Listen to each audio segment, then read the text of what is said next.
Willkommen bei Story Studies. Hier lernst du mit spannenden Geschichten einfach und spielerisch Englisch. Viel Spaß und los geht's! Dark clouds ominously fill the Los Angeles sky, casting the city of angels in a shroud of gloom. The Lakeside Apartment Komplex in Echo Park appears even more grim than usual underneath its shadows. Nick and Josie, best friends since childhood, pull up to the building in a huge moving truck. After a day and a half of driving, their moods are a match to the bleak weather. We better hurry up. It looks like it's going to rain. We're not in Washington anymore. The sky is just hazy from forest fires. I know what rain clouds look like, Nick. She turns off the truck with a sigh.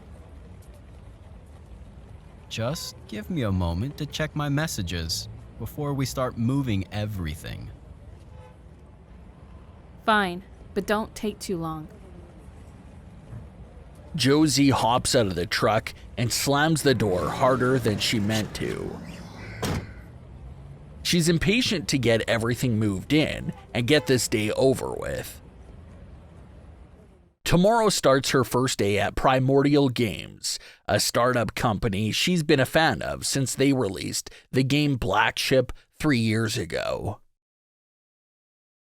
I just want tomorrow to be here already.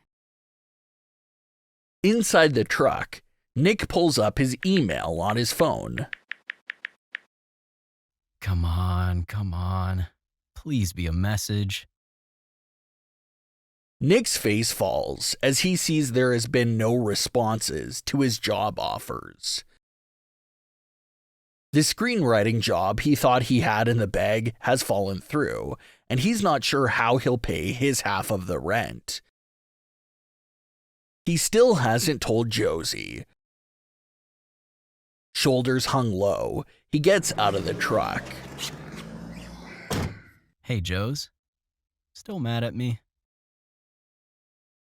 He gives her his best puppy dog eyes. It works like a charm.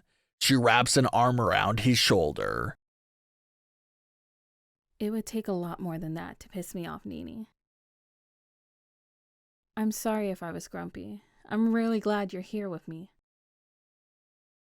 Me too. There's no one else I'd rather have as a roomie, even if you are messy. You're the one who leaves his nasty socks everywhere. She elbows him playfully. That was when I was in high school, Joes.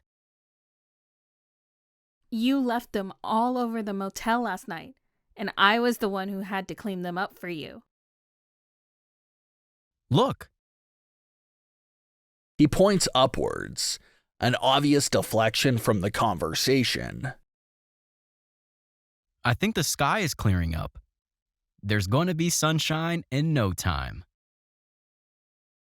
Just as he says the words, globs of rain land right on top of their heads. Within seconds, the two of them are soaked. What were you saying? Good thing I'm not a weatherman. Let's hurry up and move everything before we get sick. They run over to the back of the truck and open it. Let's take up all the boxes and we'll get the couch and mattress last. Sounds good. It takes 7 trips to haul their boxes to their apartment on the 5th floor. By the end, Josie and Nick are doubled over by the truck and panting. I wish there was an elevator. At least it's stopped raining. They look into the truck, groaning in unison. Their heaviest and largest pieces of furniture still need to be moved: a couch, 2 mattresses, and their bed frame. Nick dramatically falls against the truck as if he might collapse. We should have hired movers. You were the cheap one who didn't want to hire them. It was you. You never want to pay for anything you think you can do yourself. He playfully wags his finger in her face. The both of us are cheap. That's why we're such good friends. That's true. They laugh in unison. With her energy returning, Josie takes a deep breath and pats Nick on the back. She's determined to move the rest of their belongings before nightfall. Come on, Nini. We can do this. Remember when we won that tug-of-war contest during field day? She eyes the sofa like it's her mortal enemy. I do, but we had half the football team on our side. He groans, unconvinced of their mutual athleticism. But I guess we have no choice. Let's start with your ugly couch. Ugly? You said it was cute. Yeah, when it was at your grandmother's house. I'm not going to say what I truly think about it while she's making peanut butter cookies for me.